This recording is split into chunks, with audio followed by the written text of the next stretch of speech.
II and Prince Philip. Queen Elizabeth II and Prince Philip celebrated their 70th wedding anniversary. Whether you think you know a lot about the couple or are hankering for more details about their decades-long marriage, we've got a handful of facts about the royal couple that might surprise you. 1. For starters, they're related. That's right, Queen Elizabeth II and Prince Philip are actually second cousins once removed through King Christian IX of Denmark, and third cousins through their great-great-grandmother, Queen Victoria. Interestingly enough, Victoria married her first cousin, Prince Albert of Saxe-Coburg and Gotha, in 1840. 2. They met when Elizabeth was just a little girl. The future couple were first introduced in 1934, at the wedding of Philip's cousin Princess Marina of Greece and Denmark to Prince George, Duke of Kent, Elizabeth's uncle. At the time, she was just 8 years old. They saw each other again 3 years later, but it was during a meeting at the Royal Naval College in Dartmouth in July 1939. Elizabeth was 13 and Philip was 18 that they fell in love and began to exchange letters. 3. Elizabeth's dad gave his blessing for their marriage, on one condition.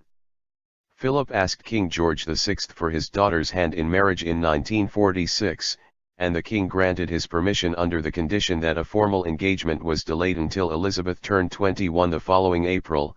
Both he and his wife, Queen Elizabeth, felt that their daughter was too young, and were disappointed that she wanted to marry the first man she met. 4. Their betrothal came with a bit of controversy. Philip and Elizabeth's engagement was officially announced in July 1947.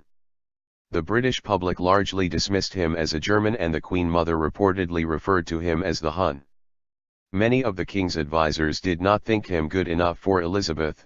He was foreign-born, didn't have money, and his 3 sisters all married German princes, some with Nazi ties. 5. Philip abandoned his royal titles before marrying Elizabeth. Born Prince Philip of Greece and Denmark, Philip renounced those titles in 1947 in an attempt to gain favorable media coverage and blend a bit more seamlessly into his fiancée's family. He took on the style of Lieutenant Philip Mountbatten, adopting the surname of his mother's British family. He also converted from Greek Orthodoxy to Anglicanism. 6. Some of their family members were not allowed at the wedding.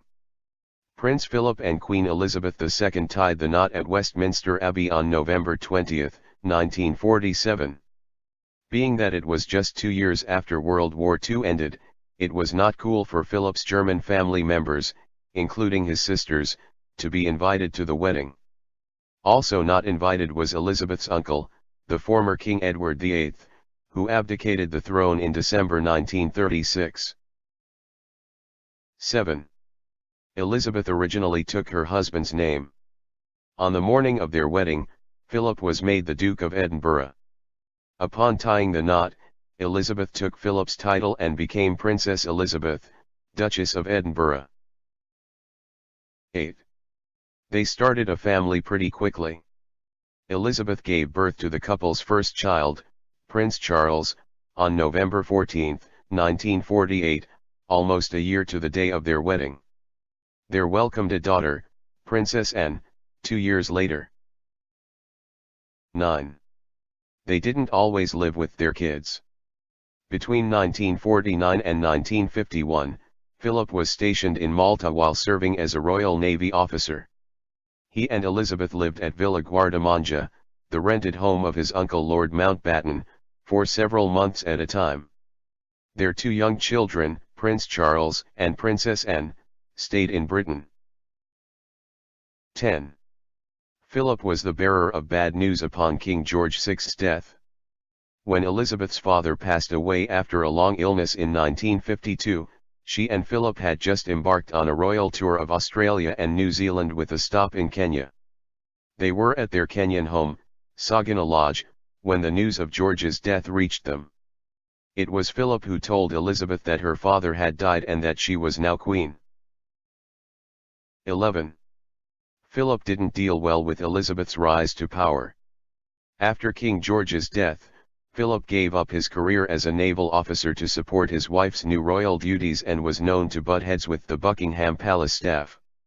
There were arguments about whether or not Elizabeth would keep his surname after she took the throne, but both the British Prime Minister Winston Churchill and Elizabeth's grandmother, Queen Mary, voted in favour to keep the family name as House of Windsor, rather than House of Mountbatten. This was also likely due to the fact that in the days after George's death, Philip's uncle, Louis Dickey Mountbatten, was overheard triumphantly declaring that the House of Mountbatten now reigned, which understandably angered Queen Mary. In April 1952, the Queen Mother issued a declaration that Windsor would continue to be the royal name. Philip, meanwhile, was pissed. He privately complained of being nothing but a bloody amoeba, and railed against being the only man in the country not allowed to give his name to his own children.